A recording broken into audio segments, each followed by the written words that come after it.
بسم الله الرحمن الرحيم والعصر إن الإنسان لفي خسر إلا الذين آمنوا وعملوا الصالحات وتواصوا بالحق وتواصوا بالصبر. Seorang istri ini punya suami. Kemudian suami ini punya orang tua. Kemudian suami ini selalu mengirim rutin kepada orang tuanya. Tiba-tiba orang tuanya ingin menguasai harta suami. Begitu. Keuangan suami. Baik. Ya. Ya, alhamdulillah wassalatu wassalamu ala rasulillah ma ba'du. Secara hukum memang namanya anak laki-laki itu lebih besar haknya kepada orang tuanya dibandingkan kepada istri dan anak-anaknya. Itu secara hukum syar'i seperti itu. Ya. Tapi kalau saya lihat kasusnya penanya ini, sebenarnya dia sudah berusaha mencukupi orang tuanya dengan mengirim setiap bulannya. Ya. Mungkin lama-lama orang tua keenakan, kemudian orang tuanya ini pengen mengatur semua keuangan anaknya. Maka dalam Islam tidak bisa seperti itu. Dalam Islam tidak bisa, karena bagaimanapun anak Anda sudah berumah tangga. Ini nasihat kepada ibunya. Anak Anda sudah berumah tangga, sudah punya istri, dan seperti itu. Anda boleh menuntut anak Anda memberikan sesuatu kepada Anda, tapi Anda harus menghargai anak Anda ini sudah berkeluarga. Jangan masuk pagar bahasa kitanya. Kalau anak sudah berkeluarga, biarkan dia berkeluarga.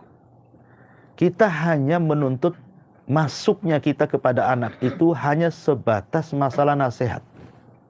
Bukan bicara soal nafkah. Umpamanya anaknya salah, gitu ya. Maka dibenarkan sama orang tuanya. Dan itu berlaku walaupun sudah menikah. Seperti Ibrahim alaihi salatu wassalam menegur Ismail. Padahal sudah menikah, disuruh menceraikan istri pertama. Kemudian Ismail diceraikan istri pertamanya karena menurut bapaknya istri jahat, tidak berakhlak. Baru kemudian dia menikah lagi dengan istri yang kedua, baru istrinya solehah. Dan keturunannya sampai kepada Nabi SAW. Dan Ibrahim pun mengetesnya. Rupanya istri keduanya solehah. Dan Ibrahim pun mengatakan kepada Ismail, jaga istri yang keduamu ini, dia orang baik. Di sini menunjukkan bahwa Ibrahim kok campur tuh dalam keluarga Ismail. Tetapi kan di sini istimbatnya adalah bahwa Ibrahim itu ikut campur, bukan soal keuangan di sini. Hanya nasihat kalau anaknya salah, maka boleh orang tua menegurnya. Ya. Tapi kalau masalah keuangan, tentu masing-masing privasi punya keuangan sendiri-sendiri. Baik untuk anaknya, untuk istrinya, untuk orang tuanya. Dan bersyukurlah orang tua bahwa anaknya masih sadar, masih mau ngirim sama orang tuanya, subhanallah. Banyak anak-anak yang tidak punya perhatian kepada orang tua. Anda diperhatikan anak Anda itu luar biasa, bersyukur kepada Allah Azza wa Jalla. Ya. Dan ingat, jangan sekali-kali kemudian Anda sampai mengancam, mengirim video, apalagi kemudian sampai mendoakan durhaka kepada anak. Na'udzubillah. Tidak boleh orang tua mendoakan doa buruk kepada anak. Harusnya orang tua itu mendoakan doa baik. Nggak boleh. Ya. Orang tua mendoakan doa buruk. Karena siapa tahu setelah Anda menikah, Anda meninggal, orang tua yang Anda ini meninggal. Tidak ada harta yang paling indah yang ditinggalkan orang meninggal itu kecuali keturunan. Boleh jadi mungkin Anda punya anak banyak.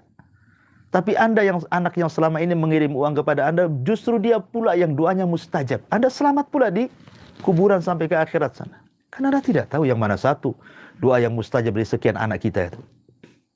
Kenapa Anda hanya urusan dunia kemudian sampai melaknat-laknat anak, kecuali mungkin anak itu kurang ajar dengan Anda, kan ceritanya lain. Ya, Anda sakit nggak dirawat, Anda sakit nggak dikirimin duit, Anda sakit nggak diobati, dibiarkan terlunta-lunta, ya bolehlah secara tabiat mungkin orang tua marah karena merasa sudah membesarkan anak itu dan begitu seterusnya.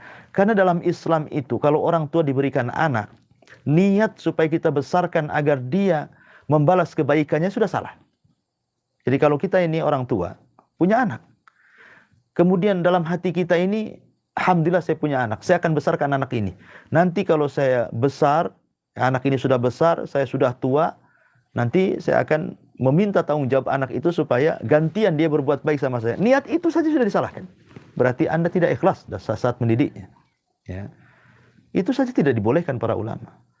Nah, tapi yang betul itu ya sudah, kalau memang punya anak, didik lillahi ta'ala karena Allah. Soal anak ini besarnya jadi apa, terserah Allah. Yang penting saya arahkan ke yang baik. Dan insya Allah kalau Anda mengarahkan ke yang baik, tidak perlu anak itu diarahkan kau harus berbuat baik kepada orang tua. Nanti berbuat baik sendiri dia. Dengan agama yang dimiliki dia. Karena betapa banyak orang tua yang menyuruh berbuat baik kepada orang tua. Toh kalau memang dia tidak dapat hidayah, tidak juga dia berbuat baik kan gitu. Maka ini sudah salah kaprah. Ya.